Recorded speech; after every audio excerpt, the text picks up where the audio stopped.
तो यार ये अभी आ चुका हूँ मैं वर्कआउट करने और यार सच बताऊँ आज मुझे ना वर्कआउट करने का मन नहीं कर रहा है। अब हुआ कुछ ऐसा है कि मेरा आज थोड़ा सा ना दिमाग ख़राब हो गया था। भाई इतनी ज़्यादा कोशिश किया था मैंने कि अच्छी-अच्छी वीडियो बन जाए, लेकिन भाई फिर ये कमबख़्त हर बार फ़ोन मेरा ना कभी ना कभी तो साथ छोड़ ही देता है, कभी ना कभी तो भाई प्रॉब्लम आ ही जाती है, भाई दिमाग ख़राब हो जाता है। लैग के कारण ना ढंग से मैं खेल नहीं पाता हूँ, तो जिस कारण अच्छी वीडियो क्लिप बन नहीं पाती है, फिर तो फ्रस्ट्रेट हो जाता हूँ थोड़ा सा। खैर कोई बात नहीं, हर दिन तो ऐसा हो नहीं सकता कि अच्छी अच्छी वीडियो क्लिप ही बने। कोई ना कोई तो एक दिन ऐसा होगा जिस दिन गेम प्ले पूरा खराब ही जाएगा, और शायद वो वही दिन है, आज शायद वो वही दिन है। तो खैर वो सब छोड़ो, तो अभी मैं करने वाला हूँ एप्स का, ये एप्स बोल रहा हूँ, जो काफ्स मसल का वर्कआउट है वो करने वाला हूँ। क्योंकि कल जो मैंने किया था ना थाइस का वर्कआउट, वो तो कर लिया मैंने, लेकिन अब बचा है बस काफ्स मसल का वर्कआउट। अब यार वैसे जो मैंने स्क्वाट्स लगाया था कल, 100 स्क्वाट्स जो लगाया था, तो मेरा जो कमर है ना, ये कमर है समझो, ये मेरा कमर ऐसे थोड़ा सा बैंड हो गया है, मतलब पीछे की साइड। अब ऐसा इसलिए हुआ है क्योंकि जो मैंने स्क्वाट्स लगाया था उसमें मेरा लोअर बैक भी ना थोड़ा सा इन्वॉल्व हो गया है, तो जिस कारण मेरा लोअर बैक थोड़ा सा ज़्यादा स्ट्रॉन्ग हो गया है, और जो मेरा एब्स है वो थोड़ा सा वीक हो गया है, और स्ट्रॉन्ग वाले के साइड मेरा बैक झुक गया है, मतलब मेरा हिप, मेरा कमर वो पीछे की साइड झुक गया है। तो इसलिए मेरा बैक अभी ऐसे से यूं लग रहा है, जबकि वो सीधा होना चाहिए था थोड़ा सा, लेकिन अभी थोड़ा सा अजीब लग रहा है। खैर मैंने इस चीज़ पे ध्यान दे दिया है, तो अभी मैं इसको ठीक कर लूँगा।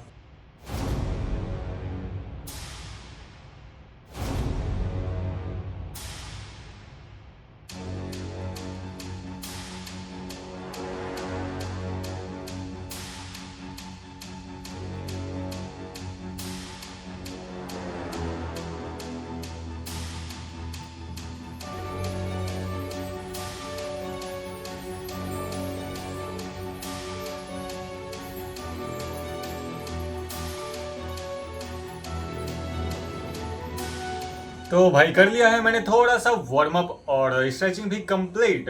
तो अभी मैं स्टार्ट करने वाला हूँ कार्ब से मसल का काफ रेजेस। हाँ, स्टैंडिंग काफ रेजेस नाम है वर्कआउट का, तो अभी मैं वो कर लेता हूँ।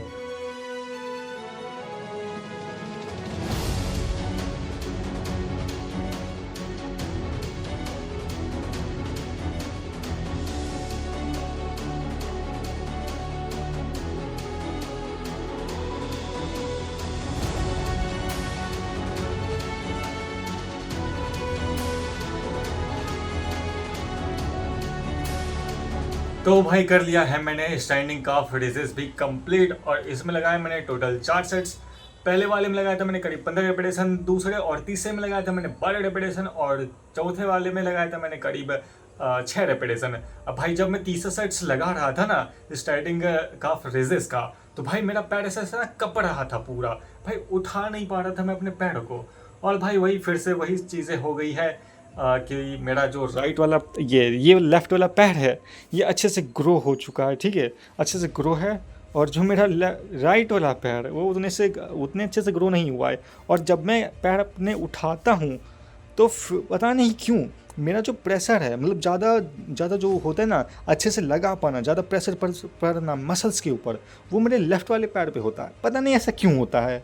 और जो मैं पुशअप लगाता हूँ वो अच्छे से हो पाता है मेरे राइट वाले चेस्ट पे, और जितना भी वर्कआउट में लगाता हूँ वो सारे का सारा अपर बॉडी में राइट साइड में होता है, और लेफ्ट साइड में नहीं होता उतने अच्छे से, और लोअर बॉडी में लेफ्ट साइड में अच्छे से होता है, राइट साइड में उतने अच्छे से नहीं होता।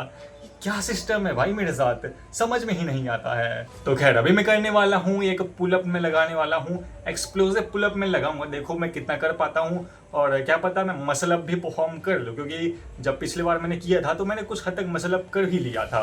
तो अभी मैं वही चीज़ करने वाला हूँ।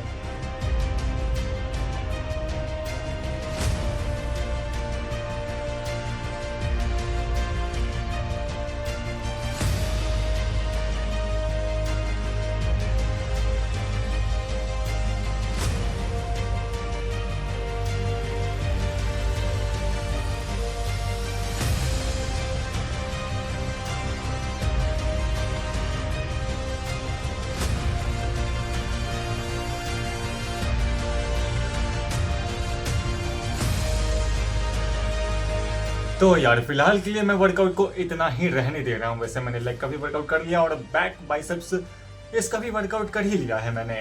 अब भाई मेरा बाइसेप्स भाई काफ़ी अच्छे से पंप हो गया है। अब वैसे मैं जो पुल अप कर रहा था उसमें तो मैं मसल अप करने की प्रैक्टिस कर रहा था, लेकिन मसल अप मेरे से ढंग से हो नहीं पाया। फिर जब मैं दूसरा सेट्स लगा रहा था, मतलब दूसरा सेट्स में लगाने के लिए गया था, तो मैंने मसल अप करने का ट्राई किया था, लेकिन मेरे से हो नहीं पा रहा था क्योंकि भाई ये दीवार बीच में आ रहा था। अब जैसा कि तुम्हें पता होगा कि मसल अप करने के लिए पहले एक स्विम की ज़रूरत पड़ती है। जैसे तुम आगे जाओगे फिर एक मोशन के साथ ऊपर जाओगे, तो ऐसा करना होता है, लेकिन भाई मैं कहाँ से करूँ, मेरे पास तो दीवार है सामने।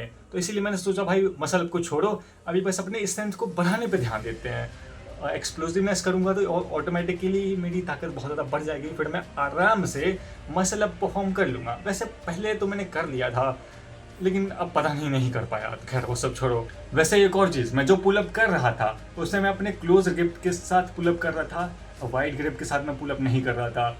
वाइड ग्रिप के साथ में अगर मैं पुल अप करता हूँ तो फिर मेरे को थोड़ा सा प्रॉब्लम होता है, और साथ में मेरा लेफ्ट वाला हाथ अच्छे से इंगेज नहीं हो पाता है पुल अप करने में। तो इसलिए मैंने सोचा भाई कि पहले शॉर्ट ग्रिप के साथ पुल अप करते हैं, स्ट्रेंथ बढ़ाएंगे, और जो स्कैपुला है मेरा उसको भी अच्छे से ग्रो कर दूंगा, उसमें भी स्ट्रेंथ बढ़ा लूँगा लेफ्ट साइड वाला। तो जब क्या बोलते हैं, फिर जब मैं करूँगा वाइड ग्रिप के साथ पुल अप तो मैं अच्छे से कर पाऊँगा।